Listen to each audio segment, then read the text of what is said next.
Hello, আসসালামু আলাইকুম। Welcome back to রেখার রান্না চ্যানেল। আজকের ভিডিওতে দেখানো হবে কিভাবে গরুগোছ বিয়েবাড়ির স্টাইলে রান্না করা হয়। খুব সহজেই বাসায় থাকা মশলাগুলো দিয়েই বিয়েবাড়ির রেসিপি করা হবে।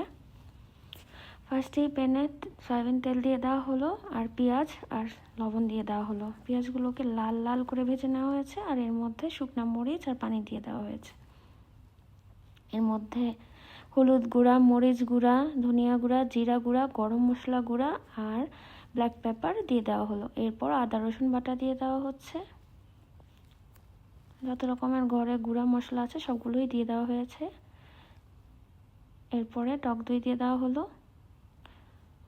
মশলাটাকে ভালো করে কষিয়ে নেওয়া হচ্ছে একটু পানি দিয়ে। কষানো হলে গোস্তগুলো দিয়ে দেওয়া হচ্ছে। গোস্তগুলো ভালো করে ওয়াশ করে নেওয়া হয়েছে কিন্তু। তারপরে মশলার সাথে ভালো করে গোস্তগুলো মিক্স করে নেওয়া হচ্ছে। এরপর টমেটো সস দিয়ে দেওয়া হলো। তারপর আবার নেড়ে চেড়ে নেওয়া হচ্ছে, আর গরম মশলা গুঁড়া দিয়ে দেওয়া হলো, আর কয়েক টুকরো রসুন দিয়ে দেওয়া হলো। এটা আপনাদের ইচ্ছা, রসুন আপনারা ইউজ করবেন কিনা। এভাবে অনেকক্ষণ ভালো করে কষিয়ে নেওয়া হচ্ছে। গোস্তের মধ্যে কিন্তু কোনো পানি দেওয়া হয়নি, নিজস্ব কিছু পানি বের হয়েছে গোস্ত থেকে।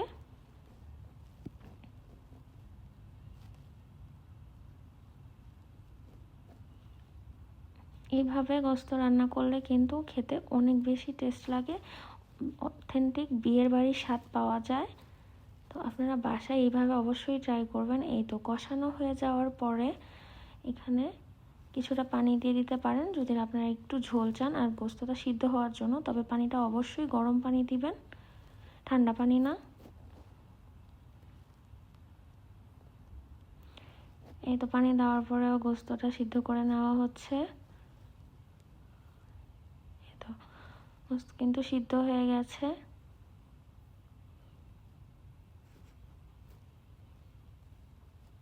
অবশ্যই বাসায় এইভাবে সহজেই তৈরি করে নেবেন, খেতে অনেক বেশি টেস্ট লাগবে। লাস্টে একটু ভাজা গুঁড়া, জিরা গুঁড়া দিয়ে নেওয়া হচ্ছে।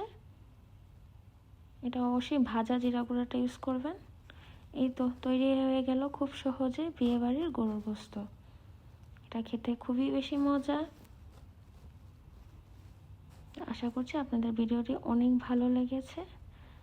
তো যদি ভালো লেগে থাকে অবশ্যই আমাদের চ্যানেলটিকে সাবস্ক্রাইব করবেন, আর বেল আইকনে টিপ দিলে নতুন নতুন আপডেট পেয়ে যাবেন। আল্লাহ হাফেজ।